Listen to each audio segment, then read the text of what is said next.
itu sedang berbicara. Dan mungkin karena terlalu ngantuk atau mungkin karena terlena oleh belayan tangan Rosie, Surjan malah ketiduran malam itu tanpa sempat ngapa-ngapain guys. Setelah terbangun ia menemui Rosie tidak ada di sana. Surjan di tengah jalan yang membuat Surjan membanting mobilnya ke sudut jalanan agar dibintangi Amir Khan, Rani Mukherjee, dan Kareena Kapoor. Film ini berkisah tentang usaha seorang pria dalam mengungkap misteri kematian seorang bintang film terkenal. Usahanya tersebut menuntunnya untuk mendalami kehidupan seorang PSK. Film ini diawali dengan adegan di mana sebuah mobil melaju kencang, kemudian berbelok tajam ke tepi jalanan dan menukik terbalik masuk ke laut. Keesokan harinya, seorang petugas kepolisian yang bernama Surjan mendatangi TKP. Saat mobil diangkat, korbannya adalah seorang bintang film ternama, yaitu Arman Kapoor, yang ditemukan dalam keadaan sudah tidak bernyawa.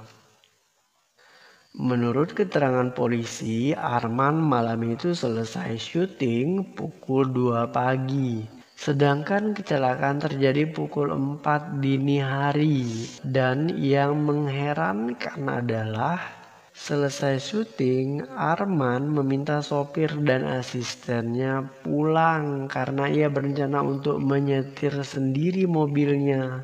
Padahal Arman tidak suka mengendarai mobil. Keanehan lainnya adalah TKP tempat kecelakaan bukanlah jalan pulang menuju ke rumah Arman. Dan area tersebut populer dengan lokasi PSK di kota itu.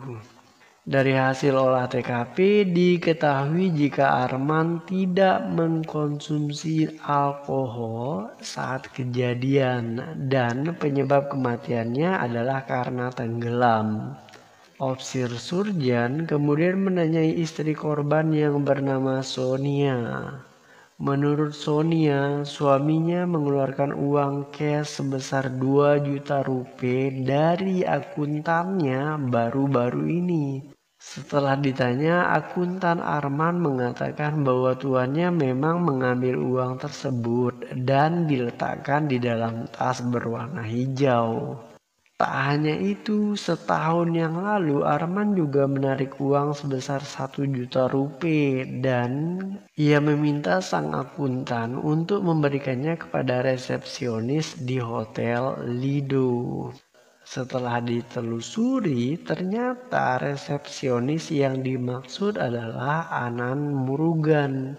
Ia pernah bekerja di Hotel Lido, namun berhenti setahun yang lalu.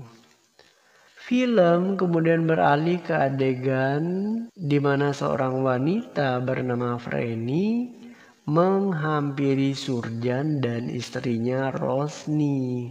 Freni adalah tetangga baru mereka yang baru saja pindah rumah. Freni mengatakan bahwa ia ingin menyampaikan pesan dari Karan untuk Surjan dan istrinya. Saat Freni mengatakan itu, Surjan terlihat marah dan langsung meneriaki wanita itu dengan mengatakan bahwa ia tidak mau mendengar apapun. Ia juga segera menarik istrinya agar menjauhi wanita ini. Guys, Karan adalah anak Surjan dan Rosni yang meninggal karena tenggelam di sebuah danau. Dan kejadian itu benar-benar membuat Surjan terpukul. Dan ia selalu menyalahkan dirinya atas insiden itu. Saat ditinggal Surjan, Freni mengatakan bahwa pesan Karan adalah Husnikar, darah se kau ki main ठीक हूँ, फिकर नहीं करे. Setibanya di rumah, istri Surjan yang bernama Rosni heran kenapa Freni bisa mengetahui tentang Karan. Padahal Freni adalah tetangga barunya. Bahkan Rosni belum pernah mengatakan apapun kepada Freni bahwa ia punya anak bernama Karan. dan anaknya tersebut sudah tiada guys. Rosni kemudian meyakini bahwa Franny adalah orang yang bisa berbicara dengan arwah. Surjan marah, ia tidak menyangka orang berpendidikan tinggi seperti istrinya itu masih percaya sama sesuatu yang namanya tahyul. Ketika Surjan menangis mengingat tentang kematian anaknya, seorang PSK datang untuk menghampirinya. PSK ini bernama Rosi. Ia menawarkan jasa pelayanan terbaiknya, namun Surjan menolak. Ketika Rosi menyebutkan tentang Hotel Lido, pikiran Surjan berubah. Surjan langsung mengajaknya masuk ke dalam mobil. Ia tertarik karena ia ingin mengorek informasi tentang seseorang yang bernama Anan Murugan. Menurut Rosi, Anan berada di sebuah tempat dan ia sedang terjangkit HIV/AIDS. Setelah mendapat informasi tersebut, Surjan segera memerintah Rosi keluar dari mobilnya. Teman Surjan yang bernama Devrat segera mencari Anan dan ketika ditemui, ia memang sedang menderita sakit guys. Dari informasi Anan, polisi mengetahui jika tas berisi uang 1 juta rupiah milik sang bintang film Arman, ternyata Anan berikan kepada Sasi. Polisi pun segera mencari Sasi, namun pria ini menghilang tanpa jejak. Pencarian terhadap Sasi membawa polisi kepada seseorang bernama Tehmur. Pria yang berjalan dengan kaki terpincang-pincang dan merupakan temannya Sasi. Saat diinterogasi, Tehmur mengatakan bahwa ia tidak tahu kemana Sasi pergi. Setelah gagal mendapatkan informasi dari Tehmur, Surjan kemudian menemui Rosi untuk menggali informasi kemana Sasi menghilang. Guys, saat menanyai Rosi, wanita itu terlihat menggoda polisi Surjan, namun sang polisi tetap dengan perasaan dan ekspresi yang datar.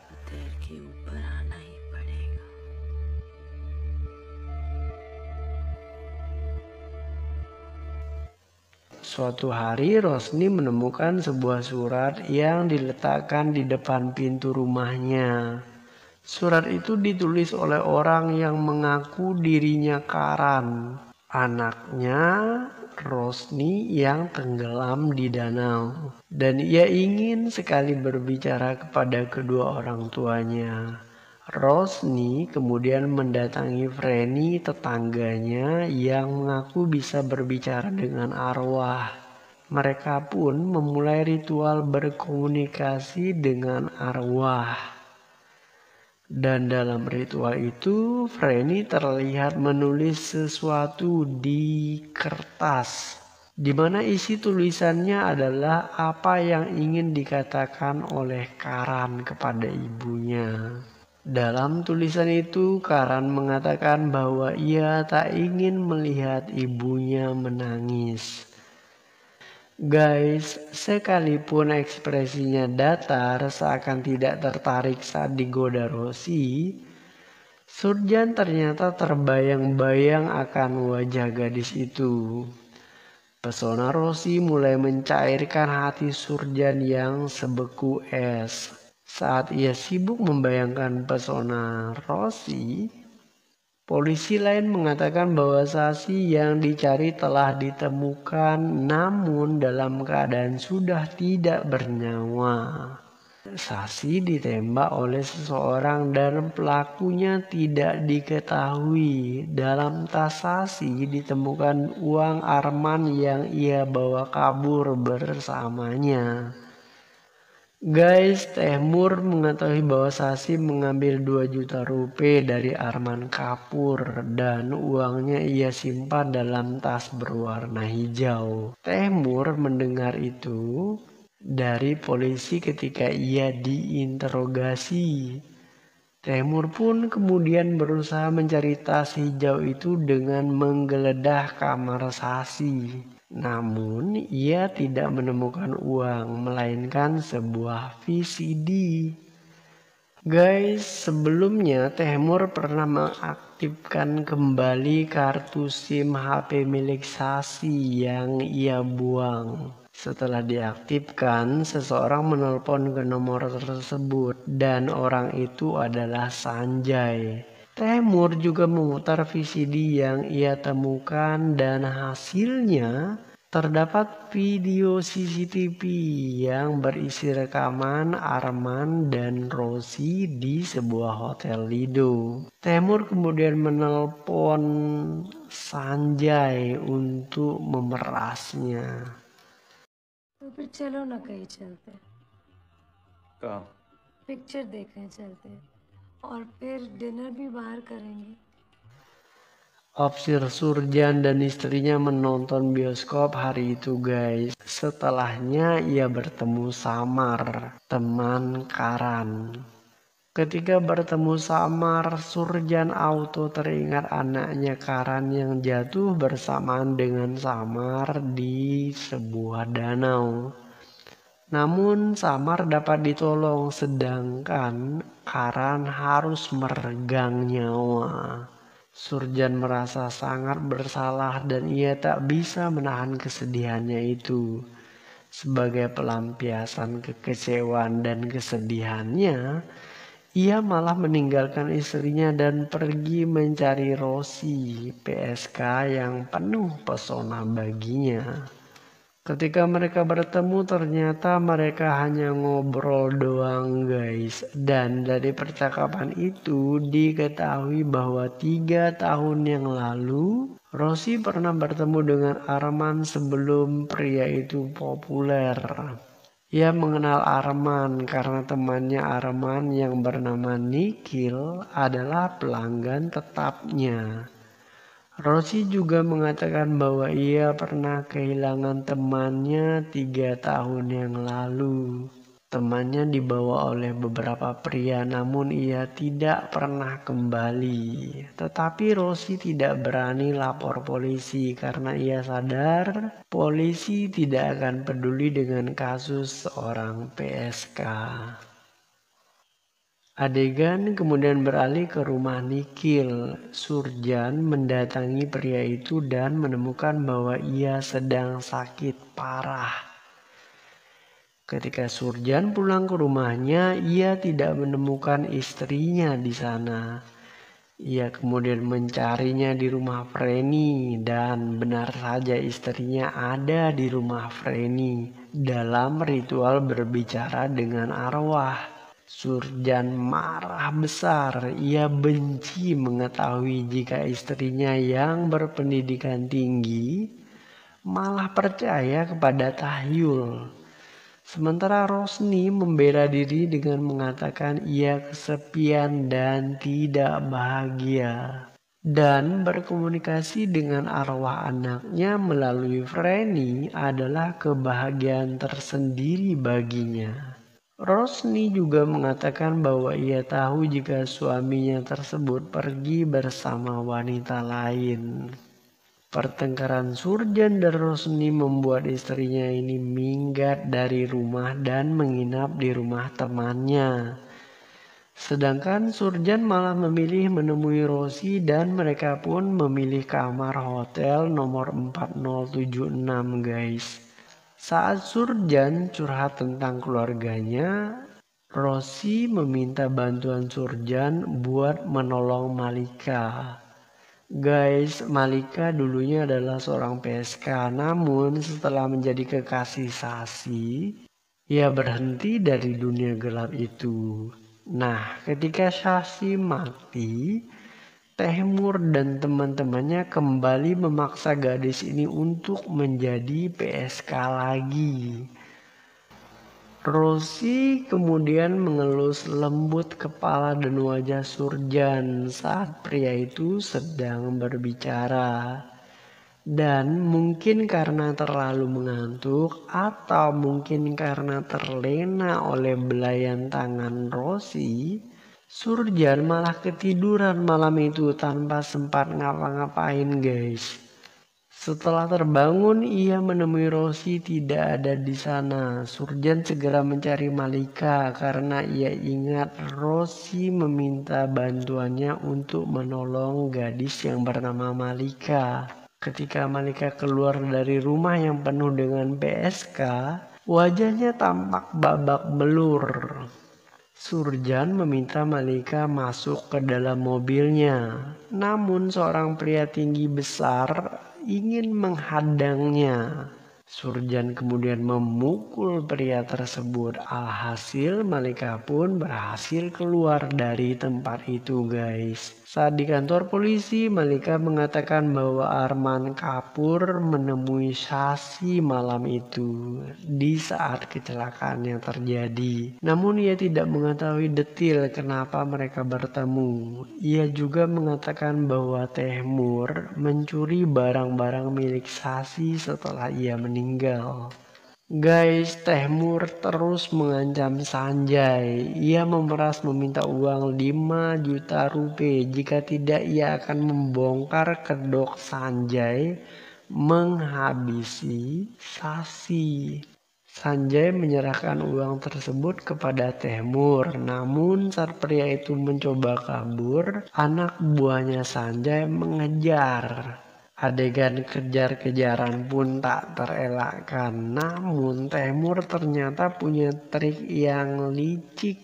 Saat dikejar anak buah Sanjay, ia bekerja sama dengan Nirmala kekasihnya untuk menukar tas berisi uang dengan tas kosong lainnya. Nirmala pergi dengan membawa kabur tas berisi uang dan air matanya jatuh berlinang karena ia mengetahui bahwa Tehmur akan dihabisi oleh para penjahat itu. Di sisi lain, Tehmur yang melarikan diri, pada akhirnya ia terpojokkan guys. Kedua penjahat yang mengejarnya kemudian menembak Tehmur dan mereka melarikan diri. Saat Tehmur tertembak, ia melihat Rosie dan alangkah terkejutnya ia sehingga membuat ia harus terjatuh dari sebuah gedung. Dan akhirnya Tehmur pun meninggal. Guys, ketika Tehmur terjatuh, orang-orang panik dan kaget. Mereka segera mencari siapa yang melakukan itu dan mereka pun mengetahui bahwa dua penjahat itulah pelakunya.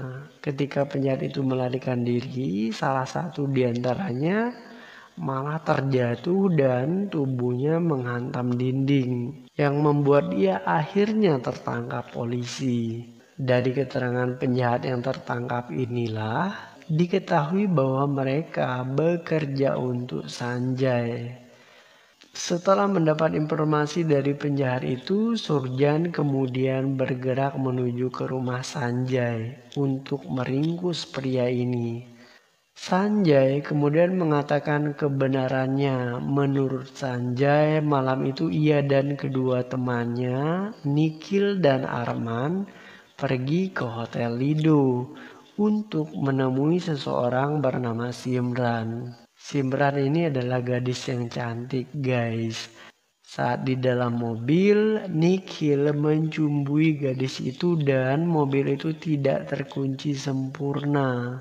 Sehingga saat mobil melaju kencang, pintunya malah terbuka. Keduanya terjatuh dari mobil. Nikhil diselamatkan oleh Sanjay.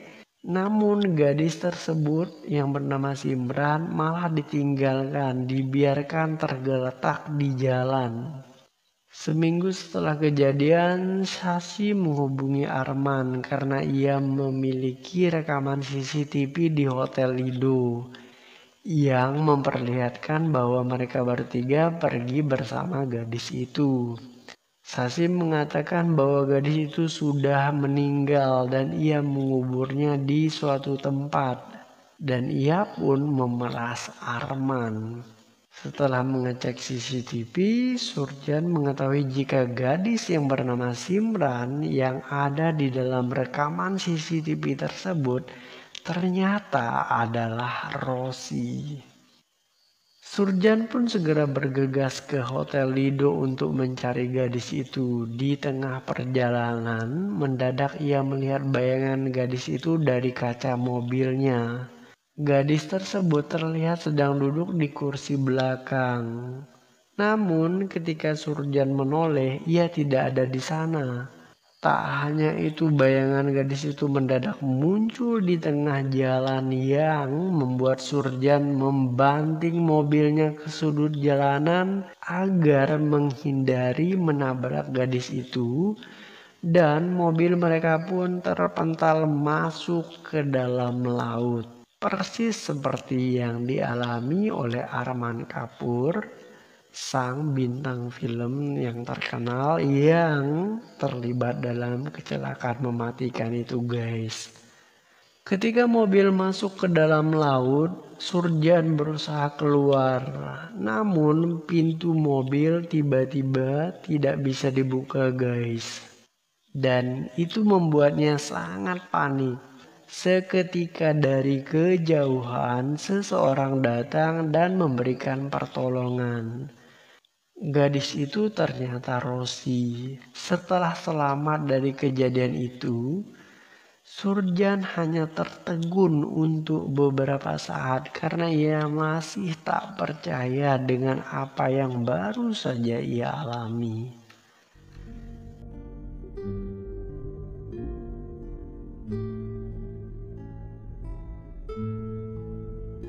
Ketika ia melapor pada atasannya mengatakan bahwa Surjan sudah gila jika mengatakan bahwa ia melihat hantu. Atasannya juga menambahkan bahwa anak buahnya pernah melihat Surjan bicara di mobil sendirian. Surjan kemudian ingat di mana ia bertemu di suatu tempat dengan Rosi, dan Rosi mengatakan jika itu adalah tempat rahasianya dan tak ada yang tahu tempat itu. Setelah menggali tempat yang dimaksud, Surjan akhirnya menemukan tulang milik Rosi dengan cincin yang menjadi ciri khas gadis itu. Surjan akhirnya mengkremasi jenazah Rosi, dan saat ia pulang ke rumahnya, ia menemukan sepucuk surat di lemari pakaiannya. Dan surat itu ternyata berasal dari Karan anaknya, dan sekarang ia mulai percaya. Dalam surat itu, Karan mengatakan kepada ayahnya agar berhenti menyalahkan dirinya sendiri. Karena kecelakaan yang terjadi itu bukan salah ayahnya, melainkan kesalahan dirinya sendiri. Karan menambahkan ia akan bahagia jika kedua orang tuanya juga bahagia dan saling mencintai. Air mata Surjan terus menetes bercampur rasa sedih yang perih dan tak bertepi. Film ditutup dengan adegan di mana Rosni kemudian datang menemui Surjan yang menangis di tepi danau. Kemudian ia memeluknya dan film pun berakhir.